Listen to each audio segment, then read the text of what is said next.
এমন কিছু ভিডিও যা দেখে আপনি 100% হাসবেন। আচ্ছা, কিন্তু তার আগে একটি শর্ত আছে। ঠিক আছে, যদি আপনি ভিডিও দেখে হেসে ফেলেন তাহলে ভিডিওতে লাইক সাবস্ক্রাইব করবেন। আচ্ছা, আর যদি না হেসে থাকেন তাহলে কমেন্টে জানান। তো চলিए শুরু করতে हैं। নাম্বার 3,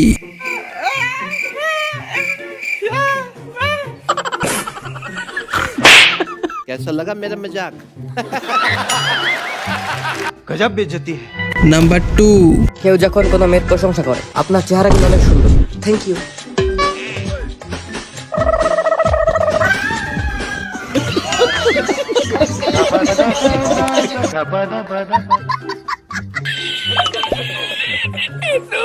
নাম্বার 1, হ্যাঁ স্যার, সকালে কল করলাম, তোর বউ ধরছে, কইলো তুই নাকি থালা বাসন ধুইতাছস, তারপরে তার কল ব্যাক করলি না। না স্যার আমি কল ব্যাক করছিলাম, আপনার বউ ধরছিল, পরে বললো যে আপনি বলে ভাত রান্তাছেন।